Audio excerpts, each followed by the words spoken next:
Welcome to Have a Life Teaching, the podcast designed for educators who are dedicated to enhancing their teaching practice and creating a positive impact on their students' lives.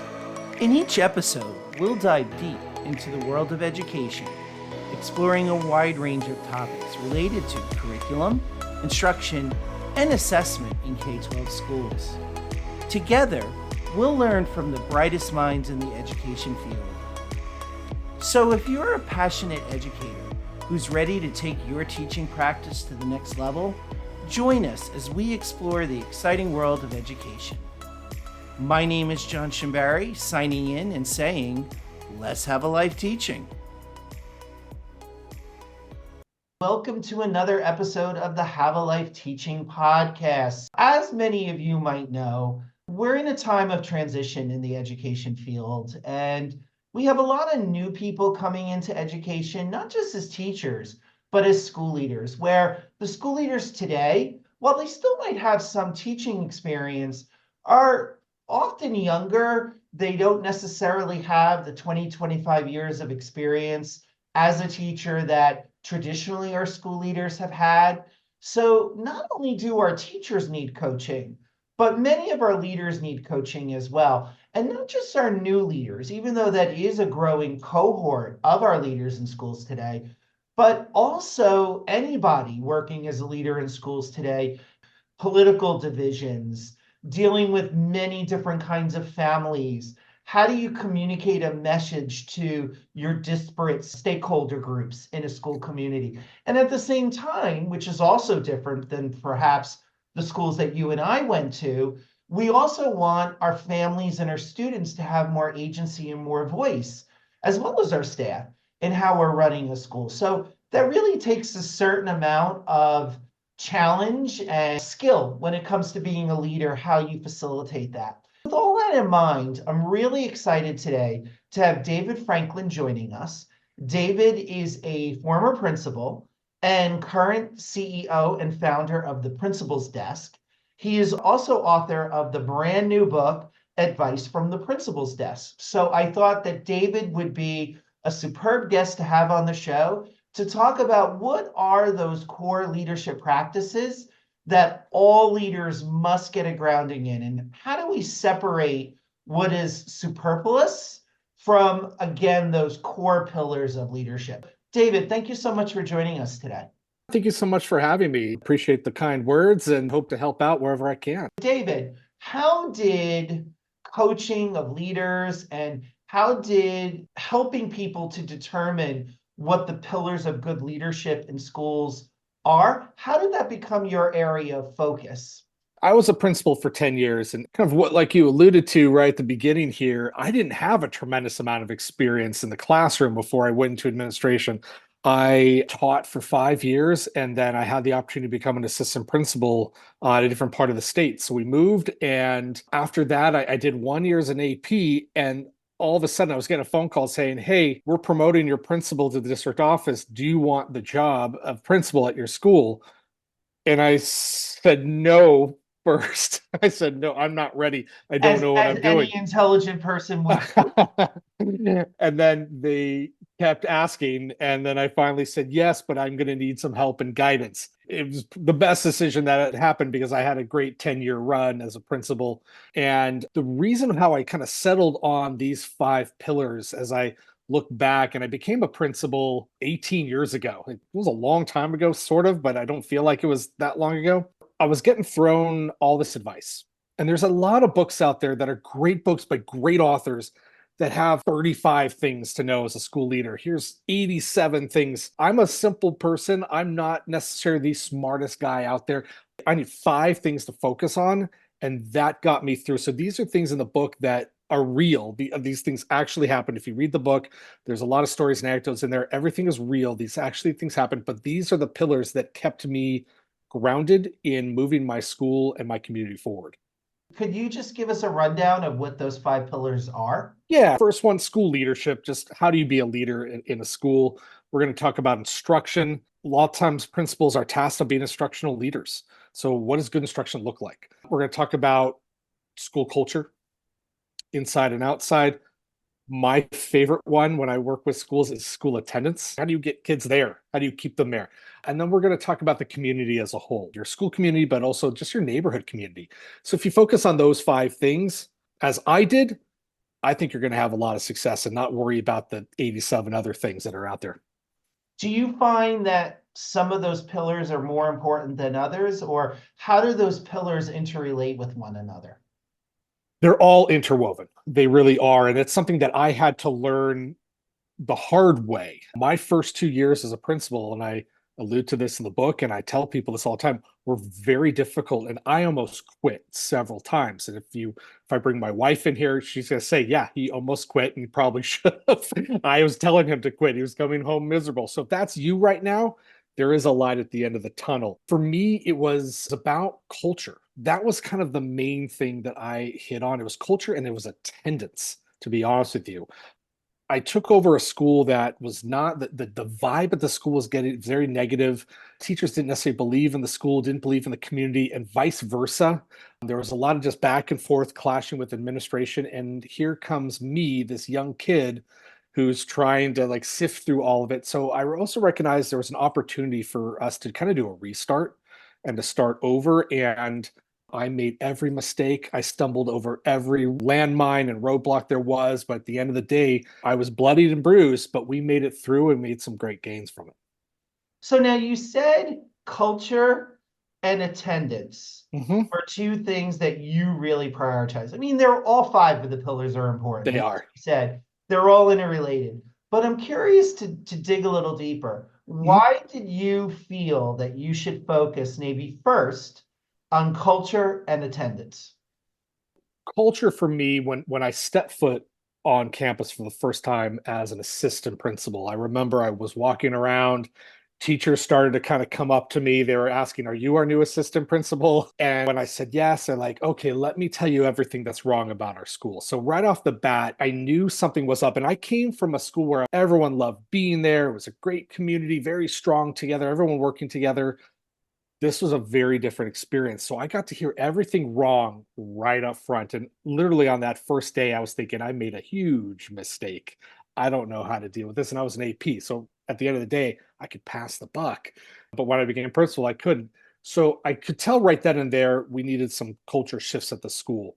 With the attendance piece, I was able to visit a high school that was close to mine, and we they brought in the principal to speak to a couple of us younger administrators, and he was well known in the area and just had a lot of success. Big, I was a middle school principal, but this was like a big high school, a couple thousand kids, and he said the one thing that is under my control and my job and what I focus on is getting butts and seats.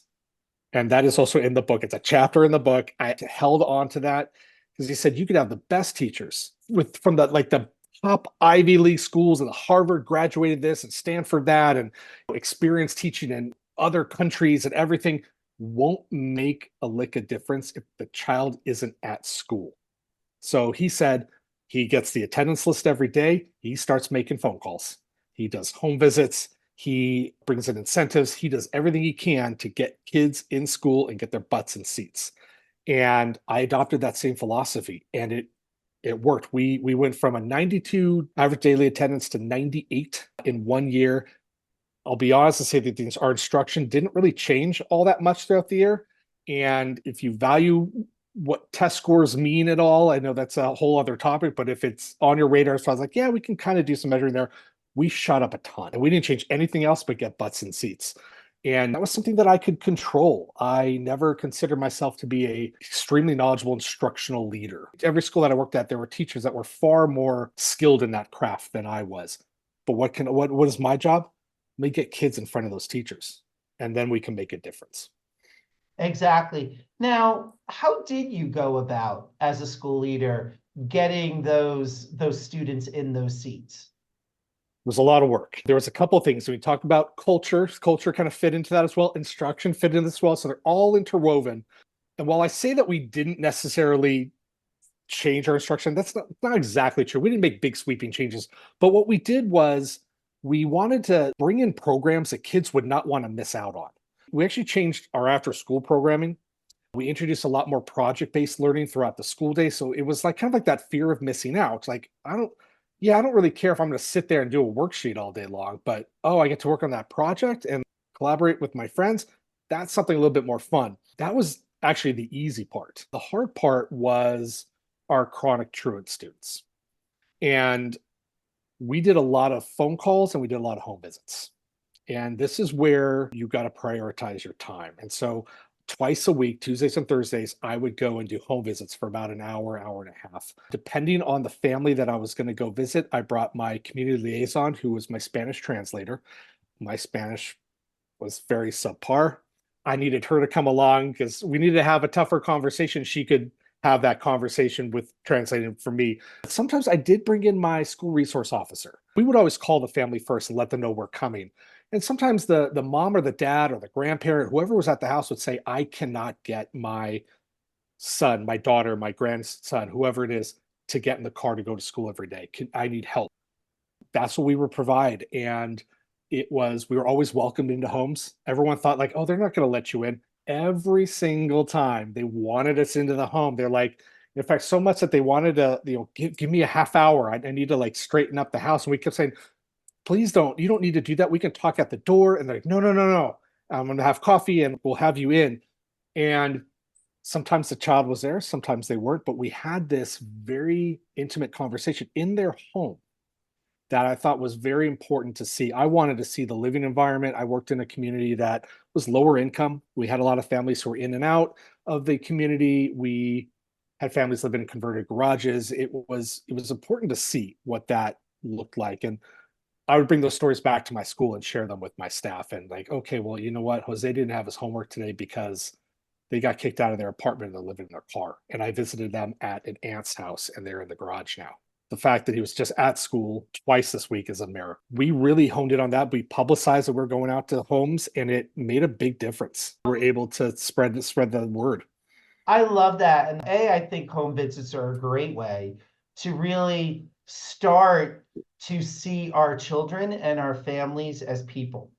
And so, to your point about focusing on culture, if families and students know that we care about them and care about them as individuals, not that it's going to be easy all the time, but that will help get students to come to school because they'll finally start seeing school as a place of refuge, as a place of safety, as a place where they are validated. I totally see how attendance and culture definitely affect the way teachers see students, the way teachers interact with students, which then again promotes that positive culture, as well as hopefully these things are seen in instruction, where students have agency, students have ownership, where we start to, because like you, David, I've done a lot of work in urban districts, particularly, and for too long, there's been a deficit model.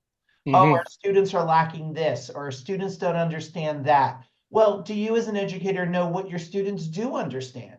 What cultural background and experiences do they have? I'm glad that you mentioned all of this because I've had a number of guests on talking about culturally relevant pedagogy. Maria Underwood. I also had Mariah Rankin Landers talking about culturally relevant pedagogy. And just this past week, by the time this airs, this other episode will have come out about a week or two before yours. I've had Ari Gerzon Kessler on talking about parent-teacher teams and conducting home visit. Everything you're saying here is really resonating with what the whole body of guests that I've had on are talking about. What about what should be prioritized within, say, leadership, instruction, and community? As you know, David, there are a gazillion things that leaders can be focusing on. So I love that we're talking about these 5 key pillars. And I also like how we talked about how to improve culture and attendance. But again, where are those golden nuggets within leadership, instruction, and community? The whole pillar of leadership was interesting for me to write because I do think a lot of, especially new administrators, get hung up on that one. I need to be seen as a leader. And what does that mean? And I think a lot of young administrators, new administrators come in and it's I'm in charge model, this almost authoritarian. I need to show that I am a strong leader and I can hold my own. And I probably did some of that too. I think a lot of us do that because we think that's what we're supposed to be. The key is listening. It's really listening to the staff that you have, it's listening to your community. And first year, it's internalizing a lot of things, listening to a lot of things instead of making big sweeping decisions. I came into a school that needed a lot of fixing, but I did very little of that year one, which sounds awful because there is that urgency that we got to help kids. We have to help kids now. But I'm not going to be able to help kids if I'm asked to leave at the end of the year. I need to stick around. And so I did a lot of listening. I wanted to see what were the major complaints. And one of them was our attendance is terrible. The kids are never here. Ah, well, let me get them here, and then we can fold in that instructional piece. And then I can help be a leader in that way by just connecting those dots and like, oh, I'm also going out in the community. I'm connecting another dot. But leadership also is about not putting out fires all the time. And that's, again, another hard thing for year one, year two principals is that something's literally on fire. And again, I think this is in the book. I literally put out 2 fires my first year with a fire extinguisher. Things were on fire and I'm running around putting it out. That's just part of the job sometimes. But how do you get to a point where you're not doing that? And how do you have some planning time? How do you have some great conversations, some great instructional rounds and walkthroughs and observations, and be able to actually think about what can make this school go from good to great? What are my students thinking? And so that to me is leadership. It's providing teachers the space to teach, but me having like, let's bring in all these other entities and let's learn from our mistakes and let's have conversations and have a North Star. What is it when you walk onto a school campus? What do you see? What do you hear? What do you feel? What do you smell? These are all things you can fold in. And that's what the leadership piece is. It's just bringing all these intangibles together and making them tangible. They fold in nicely. While you were talking about that, I think obviously we want to bring in all of our stakeholders because we want them to feel vested. And the more vested they are, the more engaged they'll be, and the more they will be involved in the school community. And so when I talk about stakeholders, staff, parents, students, that is how we'll get people to come to our school. But you also highlighted something that I feel is not talked about as much in leadership programs. It wasn't spoken about in my program because I as well was a principal. And I wish I was a principal now, what I know now, versus when I became a principal, because like you, I was much younger. And I think our leadership programs can do a much better job of preparing our leaders for the politics of Oh, yes. leadership.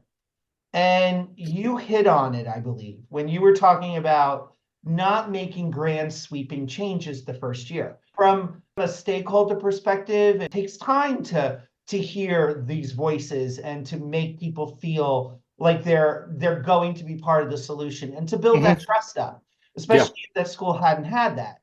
So from an actual school improvement standpoint, it might take until the second year to actually start making some of those changes.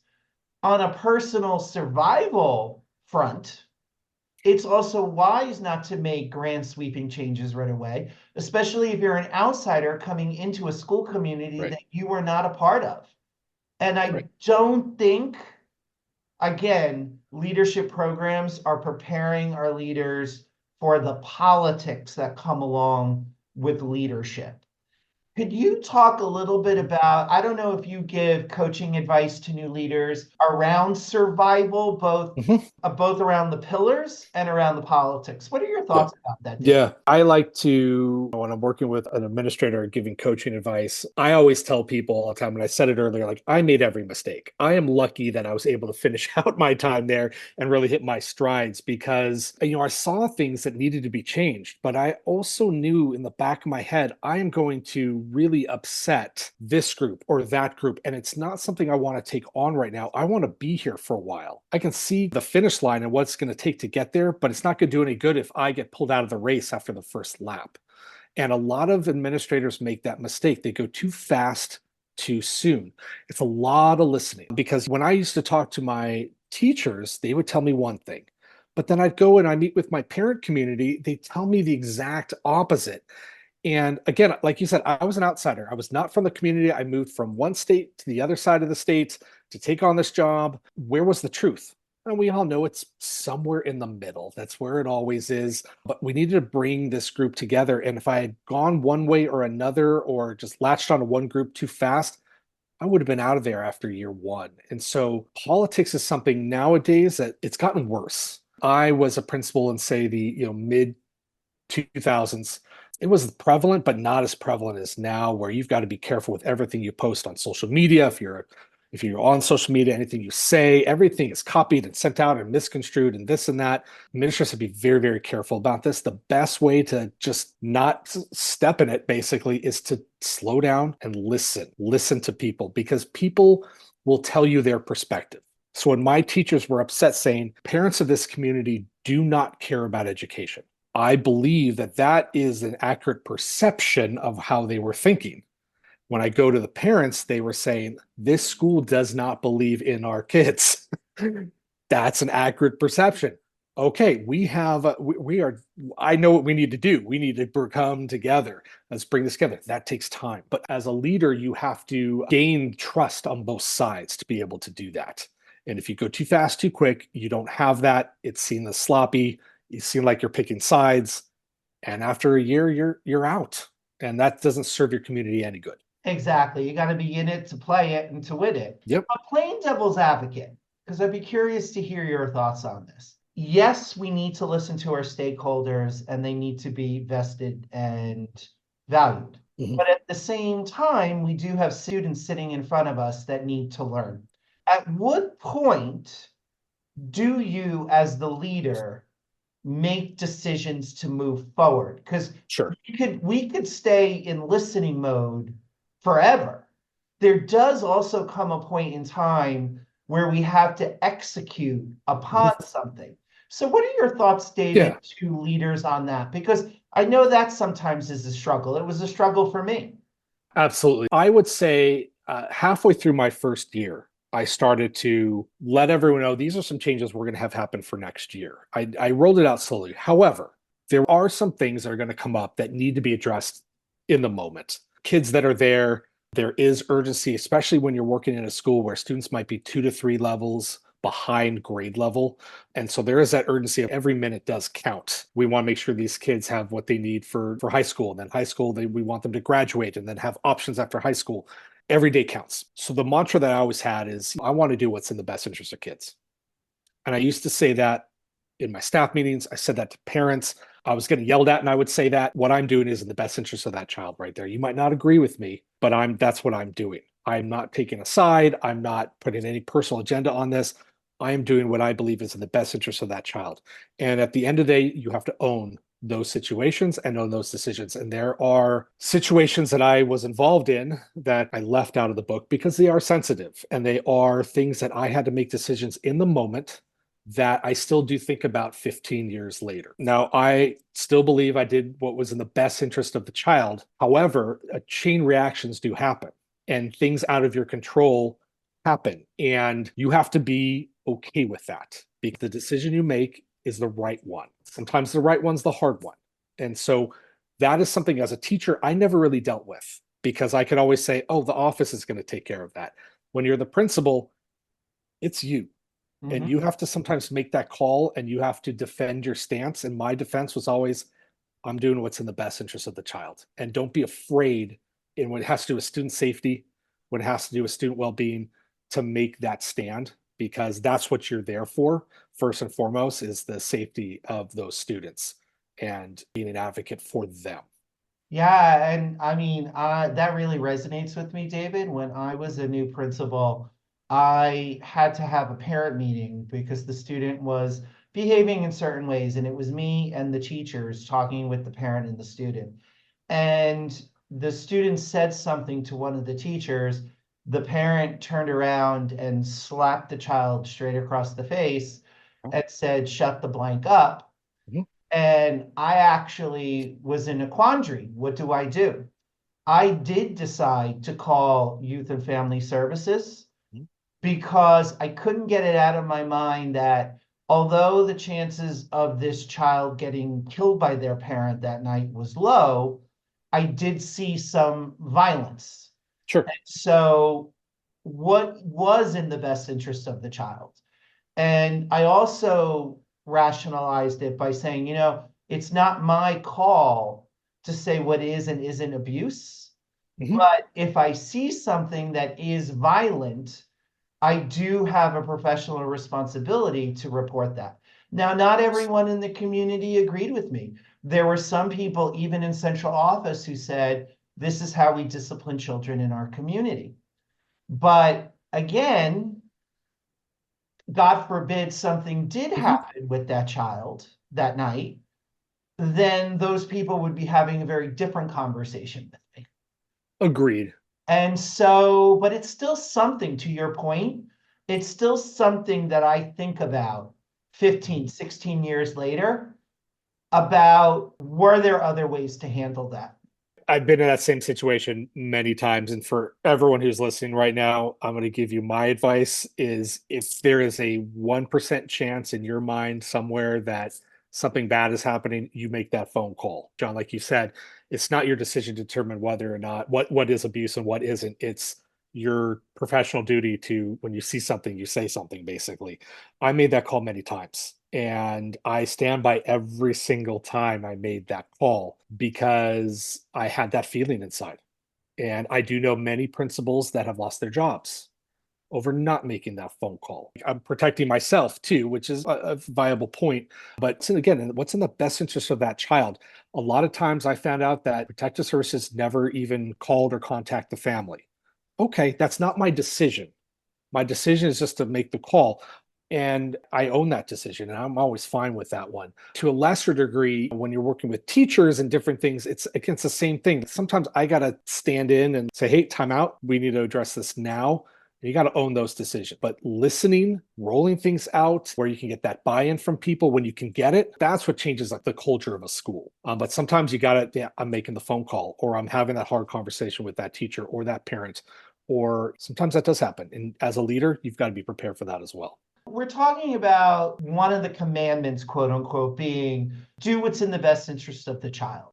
What would you say would be, you don't need to give me 10, but what are some other quote unquote commandments of leadership that you know now that you wish you knew when you started? I would say number two is just take care of yourself. The job is exponentially harder now in 2024 when we're recording this than it was 20 years ago. The job is so multifaceted now that I talk to so many principals that are just saying, I don't know how long I can keep this up for. So take care of yourself. That is always needs to stay front and center with everything that you do. Take care of yourself. The other thing is, same thing for teachers as well. This is a very difficult time to be a teacher. Be there for your staff. Be there for your teachers, your paraeducators, your office staff members. I never liked the term we're on the front lines of things because I think that should be reserved for people who are really on the front lines of things. But teachers and staff members, they take the brunt of a lot of, for lack of a better term, like verbal abuse and abuse from the media and all sorts of things where educators are scapegoated for so many things. Take care of yourself, but also watch out after your staff as well. You want your staff members to trust you, walk a day in their shoes every once in a while. Don't be that principal where they're saying he doesn't remember what it's like to be in the classroom. How do you Yeah, be there for your educators? a couple different ways. Being visible is one of them. I do talk about that in the book. There's a lot of principals that once they become an administrator, they stay in the front office, they close their office door, and honestly, I don't know what they're doing in there. They're writing emails. I don't know what they're doing. Be visible. So I used to spend most of my time out in classrooms or walking around campus with kids, talking to teachers before school and after school. I'd be out in the front talking to parents. Be visible. I used to, when I walk into classrooms, I'd be there as a support. I wasn't there to document. I wasn't there to do an observation. I'm just saying, is there anything I could do to help you? Or leave a note that said, hey, this is awesome. I love what you're doing right now. Because as a teacher, you need that. I remember when my principal came into my classroom, I was terrified all the time, even though him and I became good friends afterwards. I was terrified when he came in, but I would leave notes that said, this is great. This is awesome. Good job. And so my teacher called. I was so worried that you were writing something that you didn't like. And I was so happy to see that you liked what I was doing. Of course. Why am I going to leave you a nasty note? I'm not going to do that. So your teachers are going through a lot. Take care of them as well. Make sure they feel special because you know what? Teachers can go to any school they want to right now. They can transfer to any school, any district. There's vacancies everywhere. You don't want to be that administrator that's looking at 50% vacancy next year because they don't feel like they can trust you. Everything in the best interest of the kid. Take care of yourself. Take care of your teachers. Those are the holy grail right now. Follow up on that. David, so you talked about what principals can be doing and should be doing and how they can be proactive in developing school cultures that are proactive and that do get students in those seats and families engaged. But what should higher administrators be doing to support our new school leaders? Because that often is something I think that is forgotten, that even though you're the leader of the building, quote unquote, again, at different points in my career, David, I've had that support from central office. And at other times, I felt I didn't have that support. And it made a difference. What advice would you give for, say, superintendents or assistant superintendents in terms of supporting their leaders? I've had the same experience you have, where sometimes I felt supported, sometimes I didn't. I think there's this big mystery that happens at the district office. What are all those people doing? And there's a lot that's going on. However, don't forget about your school sites. School visits from district folks are few and far between in most areas. I just want someone to talk to every once in a while that's on that administrative level there. I can talk about my school in ways that I can with another administrator, not necessarily a teacher. Support your schools in a way where if I want a program to be purchased or I'm looking to do something, let's get these POs through. It's something as simple as, can you get the PO through? Work on processes that can cut through that red tape and make it easier for schools. That at the district level, that's what I would like to have seen, is just make it easier for me. I'm working here with kids and teachers and parents. Support me in doing that. And that I think gets lost in all like the policy work and the documentation and the budgeting and everything else that happens up in the district office. I think a lot of it gets lost. So, David, is there anything that we haven't talked about? Give us that advice from the principal's desk. I would say if you're looking to step into the role of a school leader, get involved at a leadership level at your own school site. That's going to give you a little taste. So if it's school site council, if it's a PTA where there's a teacher that sits on an MTSS board, get a little bit of a taste of that. That helped me greatly. But then also go visit schools. Go see what other leaders are like. Often we get a sense of what school leadership should be from our own principal. The way that I ran my school is very different than the school literally down the street. At the end of the day, I would say as you're looking to step into that role, always consider that why. Why do you want to be a school leader? What is your North Star? I wanted to be a school leader because I wanted to affect more change in education than I could as a teacher. I wanted to do it at a more building level. I wanted to be the principal that the kids were going to go home to their parents and talk about. I was in classrooms. I was in the cafeteria. If there was a kickball game at recess, I was dominating that kickball game because I wanted the kids to see me that way. And so just be a part of that school culture and have fun. Have some fun. Don't take yourself too seriously. I just think people get really caught up in titles and different things. And just have fun. Take care of yourself. Take care of others. And take care of the kids you work with.